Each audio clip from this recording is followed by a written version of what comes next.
आज ये आंदोलन बड़ी तेजी से सारी दुनिया के कोने कोने में पहुंच रहा है। भारत सरकार घबरा रही है। हमारे आंदोलन को जगह जगह उसके टेंट तोड़े जा रहे हैं, बौद्ध भिक्षुओं को उठाया जा रहा है। कड़कती धूप में भी उनको बैठने के लिए जगह नहीं मिल रही है, उनके पानी को रोका जा रहा है, इसलिए कि वो कह रहे हैं कि इससे हमारी बेइज्जती हो रही है। बेइज्जती इस बात से नहीं हो रही कि माँ बोधी महाविहार पर 100 बरस से ज़्यादा हो गए, 150 वर्ष हो गए, उस पर जो काबिज हैं। माँ बोधी महाविहार जैसे मुसलमानों के लिए मक्का मदीना, ईसाइयों के लिए जेरूसलम, सिखों के लिए अमृतसर का गुरुद्वारा, वैसे ही सारी दुनिया के बौद्धों के लिए भगवान बुद्ध की पवित्र धरती बुद्ध गया महाबोधि महाविहार हमारी अस्मिता का सवाल है। जब से आकाश लामा जी ने इस आंदोलन को चलाया है तब से निरंतर चल रहा है। बीच में बहुत से उतार चढ़ाव आए, उठापटक आई। आरएसएस के लोगों ने, हिंदू विश्व परिषद के लोगों ने, बजरंग दल के लोगों ने इस आंदोलन को खत्म करने के लिए अपने ही लोगों को आगे कर दिया। मैं एक बात कहकर यहाँ बात शुरू करूँगा। जमाने में आए हो तो जीने का हुनर रखना। जमाने में आए हो तो जीने का हुनर रखना। दुश्मनों से कोई खतरा नहीं, अपनों पर नजर रखना। हमारे आंदोलन के लिए किसी दूसरे से खतरा नहीं। आज ये आंदोलन चल रहा है, सारे देश में आंदोलन फैल रहा है।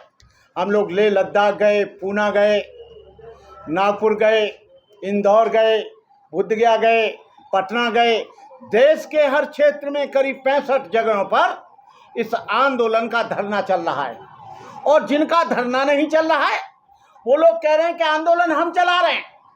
आकाश लामा को प्रताड़ित किया गया, अपमानित किया गया, भयभीत किया गया, आतंकित किया गया, लेकिन आकाश लामा हिमालय की तरह अपनी जगह पर खड़े होकर उस आंदोलन के लिए समर्पित होकर, आकाश लामा का आंदोलन ये नेम और फेम के लिए नहीं है, चंदा करने के लिए नहीं है, क्यूआर कोड डालने के लिए नहीं है, बैंक अकाउंट बढ़ाने के लिए नहीं है। ये आंदोलन महाबोधि महाविहार को मुक्त कराने के लिए 1949 एक्ट को निरस्त करने के लिए है। लेकिन कुछ लोग स्वागत करा रहे हैं।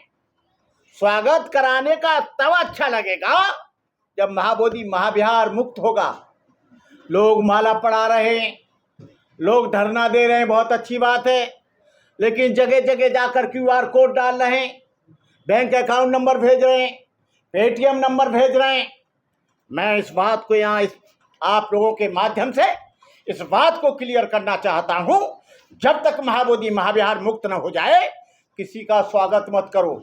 यदि आपको कैडर देने आ रहा है, आप बुला रहे हो तो स्वागत करो, लेकिन बड़ी बड़ी मीटिंगों का कुछ लोग आयोजन करेंगे और हमारे कुछ छोटे अनुज भाइयों को ले जाकर उनका स्वागत करेंगे, चंदा करेंगे। मुझे पूरा पता है, फिर इनमें झगड़ा होगा, फिर इनमें बटाव होगा, फिर इनमें एक दूसरे से अलग होंगे। इसलिए आंदोलन जो सच्चा आंदोलन है वो ऑल इंडिया बुद्धिस्ट फोरम का है। बुद्धिस्ट फोरम का आंदोलन निरंतर चल रहा है। बुद्धिस्ट फोरम के लोग पूरे देश के, हिमाचल प्रदेश में आंदोलन चल रहा है, आपके लिए लद्दाख में आंदोलन चल रहा है, महाराष्ट्र में चल रहा है, आपके वर्धा में चल रहा है, आपके छत्तीसगढ़ में चल रहा है। इस आंदोलन को कौन चला रहा है? All India Buddhist forum.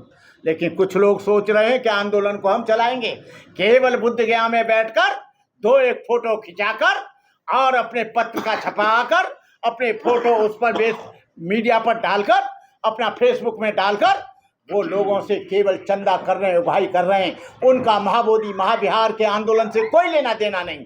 वो केवल नेम और फेम के लिए, अपनी पहचान बनाने के लिए लामा को कितना परेशान किया गया, उनके खिलाफ कितना बोला गया, लेकिन उस व्यक्ति ने चुप रहा। एक भी व्यक्ति के लिए एक भी शब्द नहीं बोला। अभी कल भी उसके प्रति अपशब्द आए हैं। ढेर सारी चीज़ें आए, लेकिन मैं कहता हूँ आकाश लामा से, तो आकाश लामा कहते हैं चुप रहो बंते जी, जिनको जो कहना है वो करें। हम लोग 26, 25, 26 को यहाँ पर आंदोलन करने के लिए आए, सभी का स्वागत है।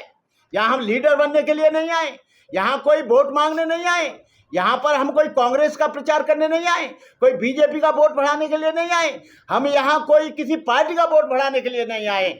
हमारे यहाँ उस सब का स्वागत है, लेकिन इस धार्मिक आंदोलन के पीछे कोई राजनीतिक स्वार्थ अपना देखना चाहेगा, हम कतई उसका पूरा नहीं होने देंगे। हम लोग उसका विरोध करेंगे। यदि वो आना चाहता है ईमानदारी से तो ऑल इंडिया बुद्धिस्ट फोरम के अंतर्गत आए, क्योंकि इस आंदोलन को 12 फरवरी से ऑल इंडिया बुद्धिस्ट फोरम ने शुरू किया है। ये तो कुकर मुत्तों की तरह जैसे बरसाती मेढक होते हैं, ये केवल चंदा के लिए, धंधा के लिए, QR कोड के लिए, झूठी प्रशंसा पाने के लिए, झूठा प्रचार करने के लिए, अपने गले में माला पहनाने के लिए आए।